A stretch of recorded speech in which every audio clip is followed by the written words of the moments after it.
বর্তমানে এআই দিয়ে কিন্তু যে কোনো বই খুব সুন্দর করে পড়ে ফেলা যায়, তাই না? যে আমি সংক্ষেপে 5 মিনিটে সামারি পেয়ে গেলাম নোটবুক এলএম বা বিভিন্ন জিনিস দিয়ে। সো এই টাইমেও আপনি বই কেন পড়বেন? এইটা নিয়ে খুব সুন্দর একটা উদাহরণ আমার মাথায় আসছে হুট করে। সেটা হইলো, ধরেন বাসায় যে কোনো খাবার কিন্তু অর্ডার করা যায়, হোম ডেলিভারি। যে আমি অর্ডার করছি, 5 মিনিটের মধ্যে বা 20 মিনিটের মধ্যে আমার বাসায় চলে আসছে। সো আমি আমার বাসায় আমার মতো করে ওইটা খাচ্ছি।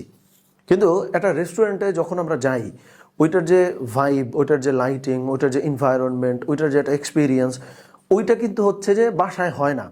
তো খাবারটা আপনি পেয়ে যান, বাট একটা রেস্টুরেন্টে যাওয়ার সময় ধরেন একটা এক্সপিরিয়েন্স, যে আপনি যেই গাড়িতে করে যাচ্ছেন, ওখানে যাওয়ার পরে যে পরিবেশ, এই সমস্ত জিনিস আপনাকে একটা অভিজ্ঞতা দেয়।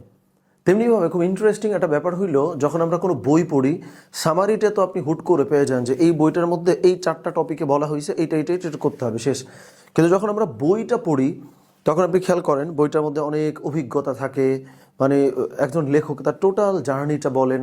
সো ওই এক্সপিরিয়েন্সটা কোনো দিনও আপনি পিডিএফ, মানে পিডিএফ পড়লে তো বই পড়ার মতোই হয় অনেকটা, সামারি পড়লে কিন্তু হয় না। নলেজ পাচ্ছেন, হোম ডেলিভারিতে খাবার পেয়ে যাইতেছেন, কিন্তু এক্সপিরিয়েন্সটা যেটা বই থেকে আপনি পাইতেন, ওইটা কিন্তু আসলে পাওয়া যায় না। সো এটা আমার কাছে খুব ইন্টারেস্টিং লাগছে এই ব্যাপারটা। মানে আমি চিন্তা করতে করতে হুট করে মাথায় আসছে।